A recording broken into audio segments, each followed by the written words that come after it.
Bismillahirrahmanirrahim. Assalamualaikum warahmatullahi wabarakatuh. Kami dari kelompok 5 akan mempresentasikan makalah kami yang dengan tema fikih pada masa tabi'in dan tabi'ut tabi'in.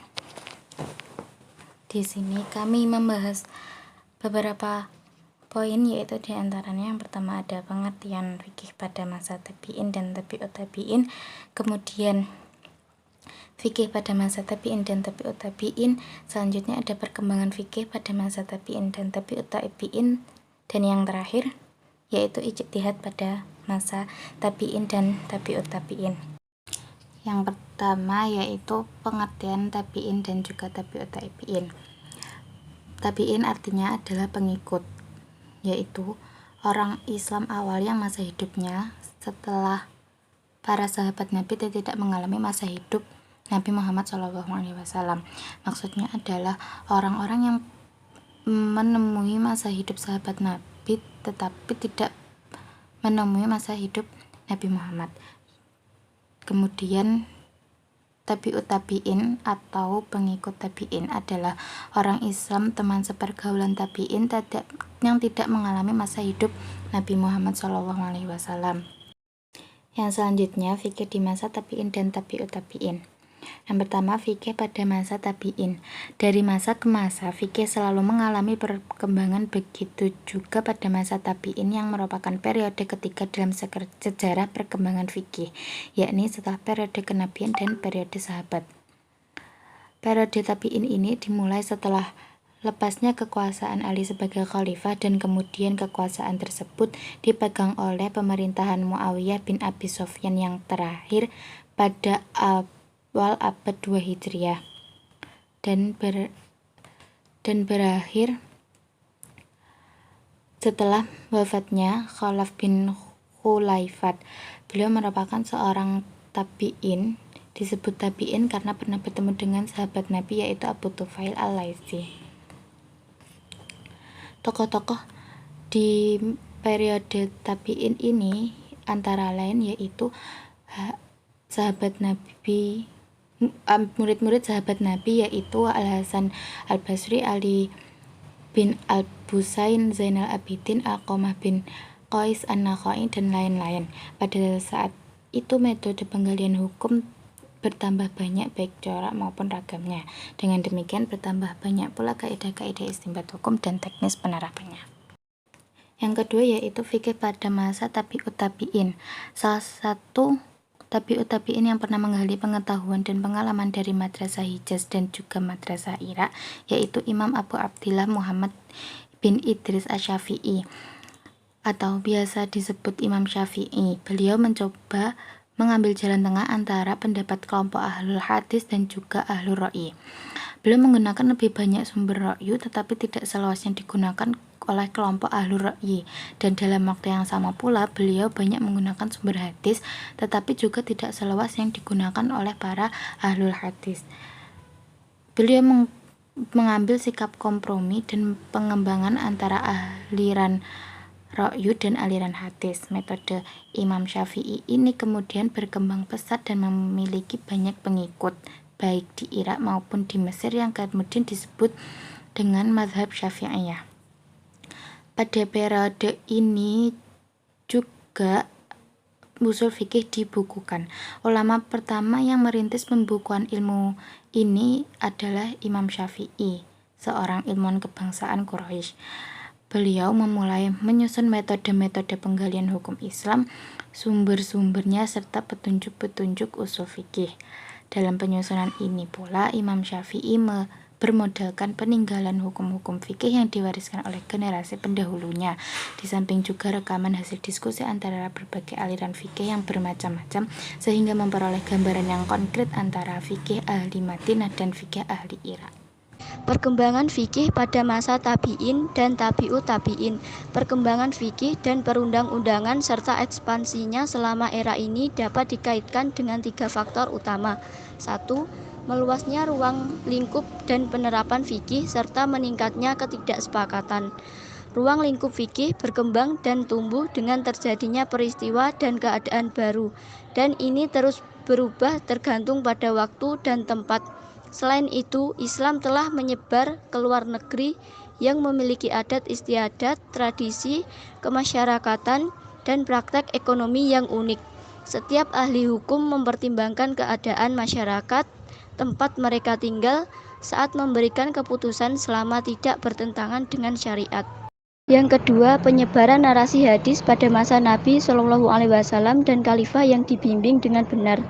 Riwayat al-hadis dibatasi karena tidak ada kebutuhan yang besar untuk itu. Ketika para sahabat radhiyallahu anhu menyebar ke seluruh dunia muslim, begitu pula dengan narasi al-hadis. Tidak setiap sahabat setara dalam hal al-hadis. Beberapa telah menghafal lebih dari yang lain. Beberapa telah mendengar dari yang lain. Yang ketiga, munculnya kaum tradisionalis dan rasionalis. Seperti disebutkan sebelumnya, para ahli hukum di antara para sahabat yang dibagi menjadi dua kategori besar.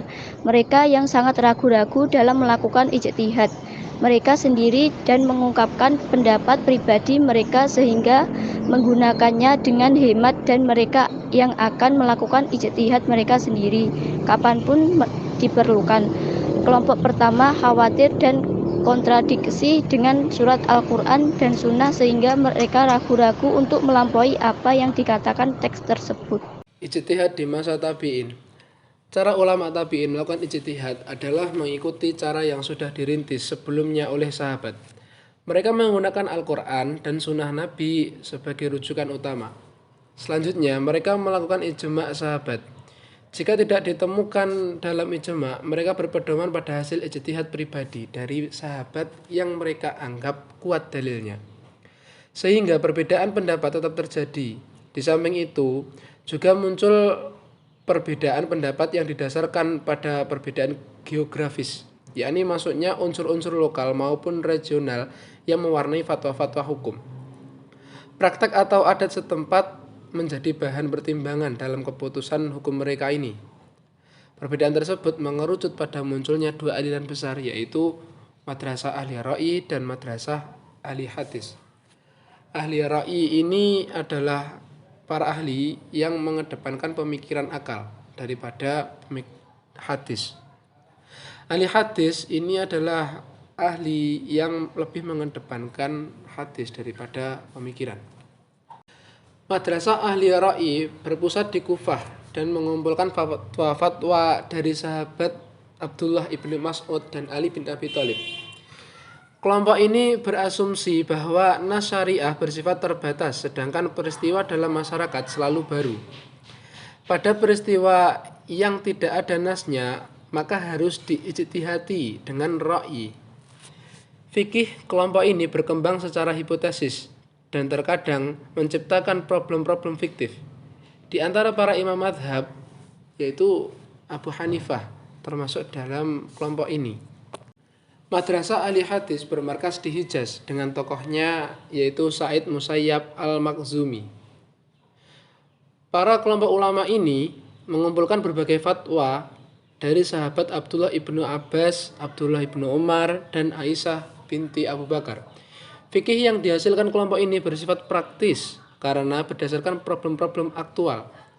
Pengikut kelompok ini antara lain Malik ibnu Anas, Muhammad ibnu Idris Asy-Syafi'i, dan Ahmad bin Hambal, Daud Az-Zahiri, dan sebagainya. Penerapan hukum menurut aliran ini didasarkan pada sumber pertama, yaitu Al-Quran dan Sunnah. Jika tidak ada, maka dicari pendapat para sahabat. Penggunaan ra'i dilakukan setelah tidak ditemukan dasar hukumnya pada sumber di atas. Perbedaan antara ahli ra'i dan ahli hadis lebih didasarkan pada kecenderungan dalam prosedur ijtihad. Disebut ahli ra'i karena porsi penggunaan ra'i lebih dominan. Jadi lebih dominan ke pemikiran akal. Hal ini karena terbatasnya jumlah sahabat yang berarti sedikitnya jumlah hadis yang beredar. Ahli hadis lebih banyak menggunakan hadis. Secara geografis, Hijaz adalah tempat mukimnya para sahabat sehingga hadis sangat mudah ditemukan dan tentunya jumlahnya sangat banyak. Namun demikian, antara ahli ra'i dan ahli hadis sepakat dalam hal penggunaan ra'i. Ketika nas tidak mengatur secara spesifik terhadap persoalan yang terjadi.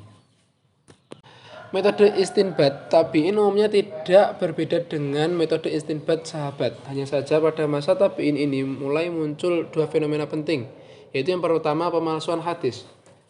Manipulasi atau pemalsuan hadis pada masa tabi'in ini dilakukan dengan berbagai cara. Di antaranya, satu, membuang sebagian isi hadis dan menggantinya dengan kata-kata yang tidak jelas. Dua, membuang seluruh isi cerita tentang sahabat. Tiga, memberi makna lain atau takwil dari hadis yang ada. Yang keempat, membuang sebagian isi hadis tanpa menyebutkan petunjuk ke situ atau alasan. Yang kelima, melarang penulisan hadis Nabi. Dan yang terakhir, mendhaifkan hadis-hadis yang mengurangi kehormatan penguasa atau yang menunjang lawan.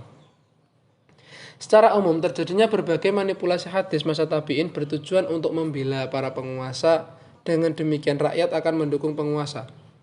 Kondisi fikih ini disebut dengan fikih penguasa.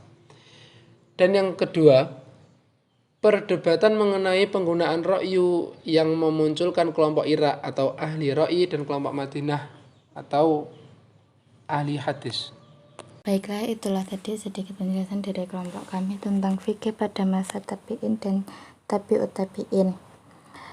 Apabila ada kurang lebihnya, kami memohon maaf yang sebesar-besarnya. Terima kasih telah mendengarkan penjelasan kami. Wassalamualaikum warahmatullahi wabarakatuh.